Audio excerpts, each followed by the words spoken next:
الرحمن میں رحمت خداوندی کی وہ شان. تو اسماء خداوندی میں گویا کہ سب سے چوٹی کا نام الرحمن ہے. علم القرآن، اس نے قرآن کی تعلیم دی. سوال یہ ہے کہ باقی ساری تعلیم جو ہے، باقی سارا علم جو انسان کو حاصل ہوا، وہ کس کا دیا ہوا؟ Source of all knowledge is اللہ. علم آدم الاسماء کلھا، اللہ نے آدم کا اسماء سکھائے، جن کا سارا ظہور ہوا ہے. پھر یہ جو انسانی علم ہے، ایکوائرڈ نالج جو انسان نے حاصل کیا ہے، یہ سائنس اور ٹیکنالوجی کی ساری ترقی ہے، انہیں اسماء علم الاسماء کا جو ہے ظہور ہے. لیکن تمام علوم میں چوٹی کا علم قرآن کا ہے. خلق الانسان، پھر دیکھیے تھرڈ اسٹیٹمنٹ، انسان کو پیدا کیا. تو صرف انسان کو تو نہیں پیدا کیا، ملائکہ کو نہیں کیا. اب بظاہر تو وہ سب سے اونچی مخلوق ہے جو نور سے پیدا کیے، جن کی کسی خطا کا، غلطی کا، گناہ کا تصور ہی نہیں. جنات کو نہیں پیدا کی. پہاڑوں کو، آسمانوں کو، زمین کو، یہ ساری جو گیلیکسیز ہیں، ان کو کس نے پیدا کی؟ لیکن جملہ مخلوقات میں چوٹی کی مخلوق وہ انسان. اسی لیے مسجود ملائک بنا دیا گیا کہ اس کے سامنے، حضرت آدم کے سامنے تمام سجدوں کو، تمام فرشتوں کو سجدہ ریز ہونے کا حکم دیا گیا. اور قرآن خبر دیتا ہے فسجد الملائکۃ کلھم اجمعون، تو سجدہ کیا تمام فرشتوں نے، سب کے سب نے، کل کے کل نے. 3 دفعہ اس لفظ کی تکرار ہو رہی ہے، کہیں یہ شبہ نہ رہ جائے کہ جبرائیل نے تو نہیں کیا ہوگا، وہ تو بہت بڑے فرشتے تھے. فسجد الملائکۃ کلھم اجمعون. تو چوٹی کی تخلیق انسان. علمہ البیان، اسے بیان کی صلاحیت عطا کی، تعلیم دی. تو اور کیا صلاحیتیں نہیں دی؟ سب سے زیادہ اللہ جو احسان کرتا ہے قرآن پر بار بار، وہ تو سمع والبصر پر ہے. ان السمع والبصر والفؤاد کل اولئک کان عنہ مسئولا. تو کیا یہ صلاحیتیں نہیں دی؟ تمام صلاحیتوں میں چوٹی کی صلاحیت جو ہے وہ قوت بیان ہے. ورنہ حیوانوں میں، حیوان بھی دیکھتے ہیں، حیوانوں میں ایسے بھی ہیں جنہیں دیکھنے کے لیے روشنی کی ضرورت ہی نہیں، اندھیرے میں دیکھ. تو ہم سے تو بہتر ہے ان کی بینائی، ان کی صلاحیت زیادہ. سماعت کے معاملے میں حیوانات ہم سے بہت آگے، باقی جملہ صلاحیت ہو. اس لیے انسان کے لیے اہل فلسفہ نے جو لفظ استعمال کیا وہ حیوان ناطق اور حیوان عاقل بھی ہے، وہ بھی میں ابھی آپ کو بتا دوں گا. حیوان ناطق گفتگو کرنے والا اور لطف سے کام لینے والا اور بیان کی صلاحیت رکھنے والا حیوان انسان. یہ جو بیان ہے اس میں ایک تو ہوتی ہے عام بول چال، گھریلو بول چال ہوتی ہے، کھانا دے دو، پانی دے دو، یہ کر لو وہ. اس سطح پر تو حیوانات میں بھی کمیونیکیشن ہوتی ہے. وہ بھی باقاعدہ ان کا ایک نظام ہوتا ہے، اس کے نظام کے اندر ہرڈز جو ہوتے ہیں، جو گروہ ہوتے ہیں، وہ باقاعدہ ایک نظم کے تحت ہوتے ہیں، اور ان میں کمیونیکیشن ہوتی ہے. حیوانات میں کمیونیکیشن ہے، لیکن اس سے اوپر کی کمیونیکیشن ایک وہ ہوتی ہے کہ کسی کے کلام کا فہم حاصل کیا جائے اور پھر اپنی بات کو بیان کیا جائے. یہ صلاحیت جو ہے یہ انسان میں چوٹی. انسان کو جتنی صلاحیتیں دی ہیں اللہ نے، ان میں سب سے چوٹی کی صلاحیت. ہم نے پڑھا سائنس میں، میڈیسن کی تعلیم کے دوران میں، دماغ میں کئی لیولز ہیں اس کے برین کے، ہیومن برین کے. جو ہائیسٹ لیول ہے اس میں پھر ایریاز ہیں. یہاں پر پیچھے ہے وہ ایریا جس میں کہ آنکھ جو کچھ دیکھتی ہے، یہاں سے تو صرف تصویر بنتی ہے، انٹرپریٹ یہاں ہوتا ہے کہ یہ کیا دیکھا تم نے، اس کا مطلب کیا ہے. تو آنکھ نے، کیمرے نے تو تصویر جو ہے وہ پیچھے بھیج دی اللہ نے خرچ. لیکن یہ کہ دماغ کے مختلف ایریاز ہیں جو پھر ان کو انٹرپریٹ کرتے ہیں، اس سے نتیجہ اخذ کرتے ہیں. تو سب سے بڑے سینٹرز جو ہے وہ اسپیچ سینٹر کہلاتے ہیں. اسپیچ، بیان، تقریر. اور اس کے 2 حصے ہیں، سینسری اور موٹر. ایک حصہ وہ ہے کہ کسی کے کلام کو جو آپ تک پہنچا ہو آپ سمجھ سکیں، پھر گہرائی میں اتر سکیں، جس کے لیے پھر لفظ تعویل آتا ہے. نہ صرف یہ کہ تفسیر بلکہ تعویل. تفسیر میں کیا ہوتا ہے؟ مختلف الفاظ کے معنی یہ ہے، یہ گرامر یہ ہے، یہ وہ ہے، یہ تفسیر ہے. اور اس کا اصل مفہوم یہ ہے، اس کو اس کے اصل مفہوم کی طرف لوٹا دینے کی صلاحیت، یہ تعویل ہے. تو دوسروں کے کلام کا فہم اور اس کی تعویل، یہ ایک حصہ ہے کسی ایک صلاحیت کا. اور پھر اپنا کلام اور جو کچھ ذہن میں آیا ہے اس کو مرتب اور بہت صحیح انداز میں مجتمع کر کے اس کو بیان کرنا، یہ اس کا موٹر پارٹ. یہ دونوں جو چیزیں ہیں یہ انسانی صلاحیتوں میں ٹاپ کی ہیں. اب دیکھیے یہ جو 4 چیزیں آئیں، ان میں نے صرف ابھی تک بیان کیا ہے کہ ان میں ان کے انتخاب کی بنیاد کیا ہے کہ اپنے اپنے میدان میں یہ چاروں چیزیں ٹاپ کی. لیکن ایک بار سے غور کیجئے تو یہ 4 چیزیں اور 4 آیتیں ہیں، لیکن جملے 3 ہیں. الرحمن علم القرآن ایک جملہ ہے، خلق الانسان مکمل جملہ ہے، علمہ البیان مکمل جملہ ہے. ان 3 جملے کے حوالے سے آپ نے میٹرک میں بھی پھر اور بھی سطح پر پڑھا ہوگا. ریشو پروپورشن میتھمیٹکس کے اندر، ارتھمیٹک کے اندر پڑھا ہم نے. نسبت و تناسب کا قاعدہ، 3 ویلیوز دی ہیں، چوتھی تلاش کرو. اب یہ 3 ویلیوز آ گئی. الرحمن علم القرآن 1، خلق الانسان 2، علمہ البیان 3، چوتھی چوتھی ویلیو جو ہے در حقیقت جو اس کلام کا اصل ماحصل ہے، جو اس کی اصل تعویل ہے، وہ ہے جو ہماری پہلی حدیث ہے آج کے ہمارے اس درس حدیث میں، عن عثمان ابن عفان۔ اب یہاں دیکھیے ذرا اس میں ترتیب اور ردم جو ہے وہ بھی برقرار ہے ناموں کے اعتبار سے بھی، الرحمن علم القرآن خلق الانسان علمہ البیان، عن عثمان ابن عفان رضی اللہ تعالی عنہ قال قال رسول اللہ صلی اللہ علیہ وسلم خیرکم من تعلم القرآن وعلم، تم میں سے بہترین لوگ وہ ہیں جو قرآن سیکھتے ہیں اور سکھاتے ہیں، یا تم میں سے بہترین لوگ وہ ہیں جنہوں نے قرآن سیکھا اور سکھایا۔ یعنی ویسے تو یہ ماضی کا صیغہ ہے لیکن اس کو ہم جنرلائز کر کے، پہلا ترجمہ میں نے جنرلائز کر کے کیا، تم میں سے بہترین لوگ وہ ہیں جو قرآن سیکھتے اور سکھاتے ہیں۔ اب دیکھیے وہ جو چار چیزیں ہمارے سامنے آئی تھیں، چوٹی کا علم قرآن، چوٹی کی انسانی صلاحیت بیان، اس چوٹی کی صلاحیت کا استعمال چوٹی کے علم کے لیے ہونا چاہیے، یہ اس کا منطقی تقاضا۔ یہ بیان میں نے جیسا کہ عرض کیا جو اللہ نے انسان کو صلاحیت دی ہے، یہ گھریلو بھی ہے، گفتگو کرتے ہیں آپ آپس میں، عام وہ تو حیوانات کے اندر بھی موجود ہے پوری طریقے سے، لیکن وہ جو اصل چوٹی کی بات ہے کہ انسان کسی کے کلام کو سمجھے، اس کی تہ میں اترے، اس کی تعویل کرے، صحیح مفہوم تک رسائی حاصل کرے اور پھر اس کو بیان کرے، یہ چیز جو ہے اس کا سب سے بڑا مصرف ہونا چاہیے، جو سب سے بڑا علم ہے قرآن۔ تعلمہ یہ وہی ہے سینسری پارٹ آف علم آف کلام، اسپیچ کا سمجھنا، علم حاصل کرنا۔ تم میں سے بہترین لوگ وہ ہیں جو قرآن سیکھیں اور سکھائیں، قرآن سمجھیں اور سمجھائیں، قرآن پڑھیں اور پڑھائیں، قرآن کا علم حاصل کریں اور آگے پھیلائیں۔ یہ ہے ہماری پہلی حدیث، اور یہ چونکہ بہت مشہور حدیث ہے، آپ میں سے اکثر حضرات کو زبان یاد ہوگی، لیکن یہ ہے کہ اس کو میں نے سر عنوان اسی لیے بنایا ہے کہ وہ جو الرحمن علم القرآن خلق الانسان علمہ البیان، ان کا جو منطقی اور عقلی نتیجہ ہے وہ ہے در حقیقت جو اس حدیث میں سامنے آیا ہے۔ اس میں ایک صورت صرف اور عربی گرامر کے اعتبار سے کہ عربی زبان میں ایڈجیکٹیوز کے لیے، صفات کے لیے 3 درجے نہیں ہیں، جو فارسی میں ہے مثلا انگریزی میں ہے گڈ، بیٹر، بیسٹ۔ فارسی میں کہ بہتر، بہترین، بد، بدتر، بدترین، 3 لیولز ہو گئے۔ عربی میں صرف یہی ہے، اگر خیر کے آگے من لگ جائے تو وہ کمپیریٹیو ہو جائے گا، انا خیر من، وہ ابلیس نے کہا تھا میں اس آدم سے بہتر ہوں، تو من لگ گیا، وہاں بہتر کریں گے ترجمہ، بہترین نہیں کریں گے۔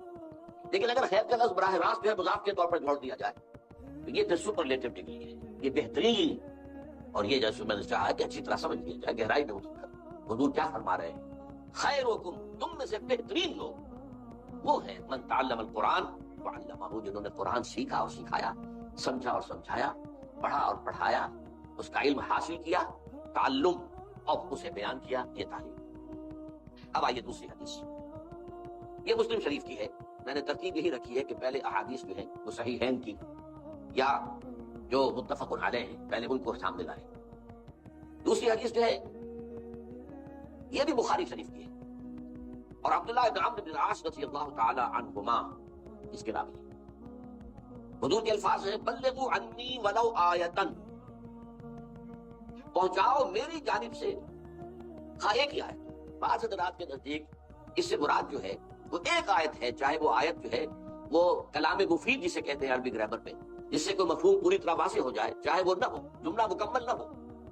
جیسے آپ کو معلوم الرحمن، اب یہ آیت تو ہے لیکن اب اس سے بات تو سمجھ میں نہیں آ رہی کہ الرحمن سے کیا کہنا مقصود ہے، اس کے بارے میں کیا اطلاع دینی مقصود ہے، کچھ نہیں آ رہا، تو یہ کلام مفید تو نہیں ہے۔ والعصر، تو اگرچہ یہ اس کو کہتے ہیں مرکب ناقص، کہ یہ مرکب تو ہے، جار مجرور، والعصر، یہ کہ والعصر یہ قسم کس چیز پر کھائی جا رہی ہے یہ معلوم نہ ہو تو یہ کلام مفید نہیں ہو رہا۔ ہاں والعصر ان الانسان لفی خسر، اب یہ کلام مفید ہوگی۔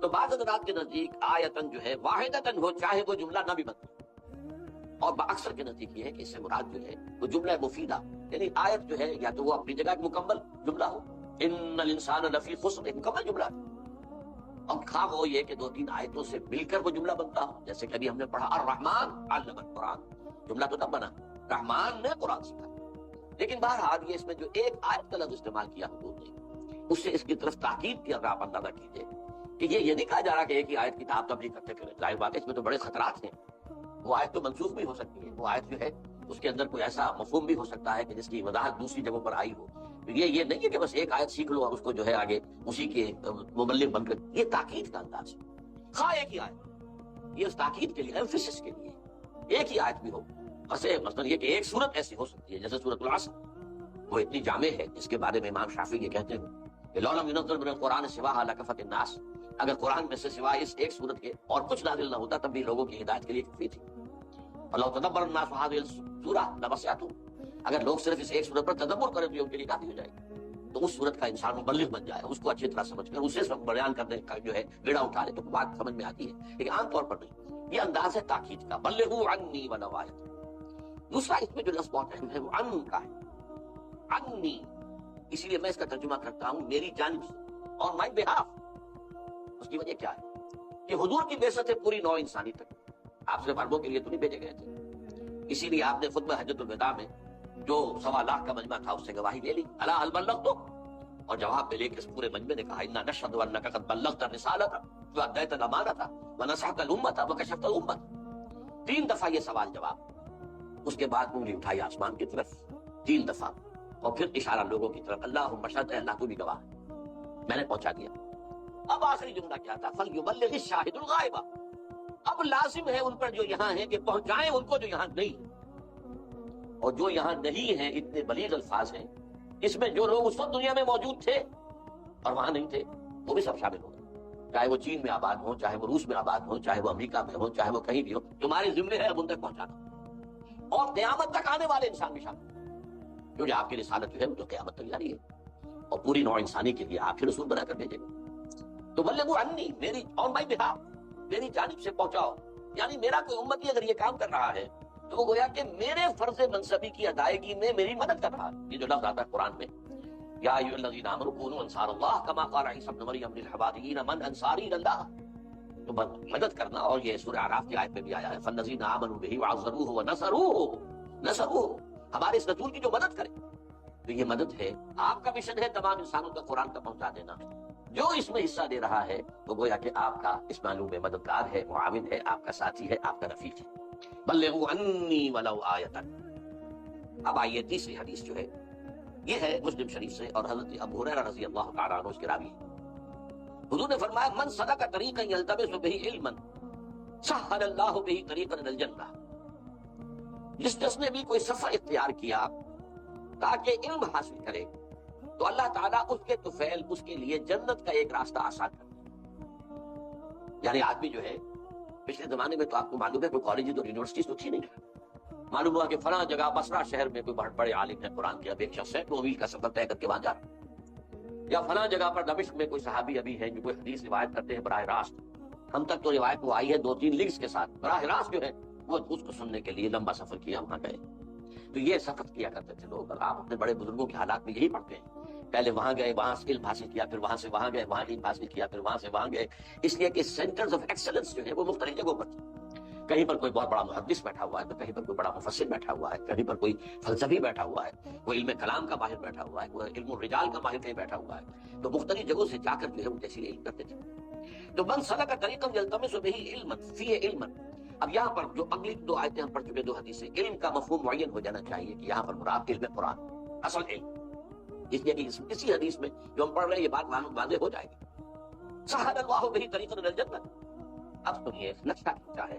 وَمَجْتَمَعَ قَوْمٌ فِي بَيْتٍ مِّن بُيُوتِ اللَّهِ يَتْلُونَ كِتَابَ اللَّهِ وَيَتَدَارَسُونَهُ بَيْنَهُمْ إِلَّا نَزَلَتْ عَلَيْهِمُ السَّكِينَةُ وَغَشِيَتْهُمُ الرَّحْمَةُ وَحَفَّتْهُمُ الْمَلَائِكَةُ وَذَكَرَهُمُ اللَّهُ فِي مَنْ عِندِهِ. اور نہیں جمع ہوتے کچھ لوگ اللہ کے گھروں میں سے کسی گھر میں اللہ کی کتاب کی تلاوت کے لیے اور اس کو باہم ایک دوسرے سے سمجھنے کے لیے، مگر یہ کہ اللہ ان کے اوپر نازل فرما دیتا ہے سکینت، اور رحمت ان کو ڈھانپ لیتی ہے، اور فرشتے ان کے گرد گھیرا ڈال لیتے ہیں، اور اللہ تعالیٰ ان کا ذکر کرتا ہے. ملائکہ میں فی من عندہ، اس کے جو پاس ہے، ملائکہ مقربین، ملائکہ بھی عام نہیں جو اس کے پاس، ملائکہ مقربین، ملائکہ اعلیٰ، وقت کے ساتھ کہتا ہے دیکھو میرے بندے، تم نے کہا تھا نا کہ یہ انسان اس کو تو پیدا کر رہا ہے تو فساد مچائے گا، ٹھیک ہے تمہاری اس بات بھی غلط نہیں ہے، لیکن دیکھو میرے وہ بندے بھی تو ہیں نا، انہیں میں سے وہ بنی آدمی، کوئی اور غرض تو ان کی نہیں ہے، کوئی اور مطلب نہیں ہے ان کا، کوئی اور مقصود نہیں ہے، کسی اور مفاد دنیا کے لیے جمع نہیں ہوئے. اور یہاں میرے گھروں میں سے کسی گھر میں سے مراد اول تو ہوگا مساجد، لیکن یہ کہ علماء کا اس پر تقریباً اجماع ہے کہ اس سے مراد کوئی بھی جگہ ہو سکتی ہے، سب گھر اللہ کے، کسی بھی جگہ پر جہاں پر آدمی اس کے لیے جمع ہو کہ یتلون کتاب اللہ، اللہ کی کتابت کی تلاوت، ویتدارسونہ بینہم. اب اس میں ذرا فرق ہے. ہمارے ہاں جو درس ہوتا ہے اس کے اندر یک طرفہ معاملہ چل رہا ہوتا ہے، مدرس جو ہے بیان کر رہا ہے اور سامع جو ہے وہ سن رہے ہیں. ایک ہوتا ہے مذاکرہ آپس میں، جمع ہو گیا ہے جس کو کہ اسٹڈی سرکل کا عنوان دیا جاتا ہے. چنانچہ میں نے جب لاہور منتقل ہوا ہوں جب 1965 میں، تو پہلے میں نے جو حلقے قائم کیے ان کے لیے نام درس عنوان کا نہیں رکھا تھا، بلکہ حلقہ ہائے مطالعہ قرآن، قرآنک اسٹڈی سرکلز. تو اس کے اندر یہ ہے کہ ایک دوسرے سے بات کو سمجھنا اور سمجھانا. تدارس باب تفاعل کے اندر آ گیا. اس میں مشارکت ہوتی ہے، لوگوں کی سب کی شرکت ہوتی ہے، اور یہی بہترین طریقہ ہوتا ہے سیکھنے اور سکھانے کا. اگرچہ حالات کے تقاضے کے تحت جو ہے وہ ہمارا مونولوگ کے انداز میں ایک آدمی کی گفتگو کے ذریعے سے بہرحال بات پھیلتی ہے. تو فرمایا کہ نہیں جمع ہوتے میرے گھروں میں سے کسی گھر میں میرے کچھ بندے میری کتاب پڑھنے اور آپس میں ایک دوسرے کے سمجھنے اور سمجھانے کے لیے، مگر یہ کہ ان پر سکینت نازل ہوتی ہے، یہ قلب مطمئنہ، سکینت، سکون، غشیتہم الرحمہ، اور رحمت ان کو ڈھانپ لیتی ہے، وحفتہم الملائکہ، اور فرشتے ان کے گرد گھیرا ڈال لیتے ہیں، وذکرہم اللہ فی من عندہ، اور اللہ ذکر کرتا ہے ان کا ان لوگوں ان کے سامنے جو اس کے پاس ہیں، اپنے فرشتوں کے سامنے اللہ تعالیٰ ذکر فرماتا ہے.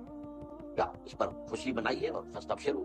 آج ہمارا ذکر بھی اللہ تعالیٰ اس اپنی ملائے اعلیٰ کی محفل میں، خدا خود میر محفل بود اندر لامکاں خسرو، ایک خیرہ محفل، وہ ہمارے لیے لامکاں ہے لیکن وہ ایک خاص مکان ہے جہاں اللہ تعالیٰ جو ہے اس کا عرش ہے، اس کے ارد گرد جو ہے حولہ جو ہے اس فرشتے. تو اس محفل میں ذکر وہ اللہ تعالیٰ کی طرف سے خوشخبری کی سب سے بڑی بات ہے.